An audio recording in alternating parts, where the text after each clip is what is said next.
This is Ryan Elliott for Boxing Social in association with Betfred. It's the day after the night before. Delighted to be joined by the realist Viddal Riley. Viddal, not the result you wanted last night, naturally. Thank you for coming down and speaking to me. From your perspective, talk to me about what happened last night. I don't know. There's not much to say, as I've been saying in my other interviews. He got caught early. We know the dangers of boxing. You know, he was in range. He wasn't providing anything to deter Jake, and his hands weren't down. He just got hit on his temple. He was just over the glove. So the only thing he could have changed was throwing more to distract Jake. But apart from that, it's boxing. You know, these things happen.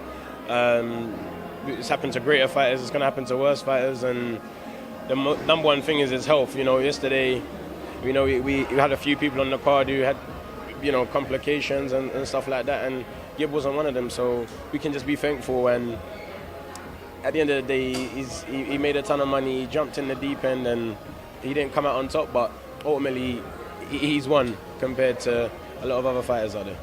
So to say nobody likes losing. I know you in particular hate losing. Yeah. That said, you've known him from the very beginning when he was coming into the gym, not even to box, just to lose some weight. You worked with him as a personal trainer. Regardless of the result, how proud are you of that journey you've been on from then to co-featuring in Miami on DAZN? That's the thing.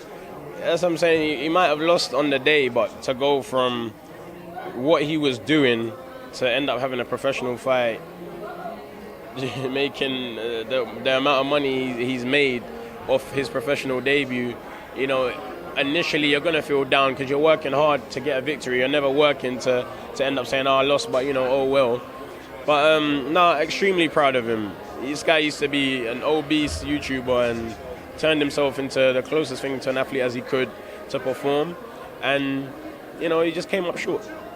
Obviously, I saw him last night, dejected, clearly, but what I did see away from all the cameras and everything like that was not only the team, but all the UK YouTube scene, all his boys coming around consoling him, trying to cheer him up and make him feel better. Could you tell me about how special that bond is within the community? We saw it last night again. That's the thing, he's got a close community of friends, you know, you've got a close-knit family of friends, and you need that in these situations because you need them to bring you up and not dwell on the negatives of the situation. As competitors, as winners, as athletes, we want the W, but when that doesn't happen, you can't just fall down and disappear, you know, which is the same reason I'm standing here right now.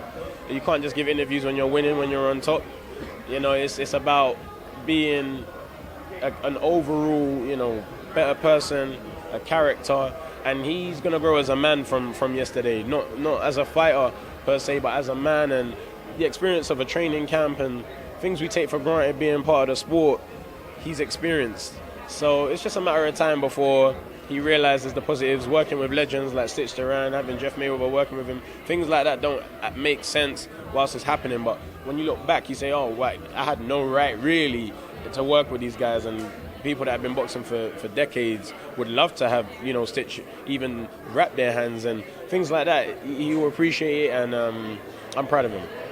No rest for the wicked Viddal. Obviously, you've got a fight date next month. Is that you straight back in?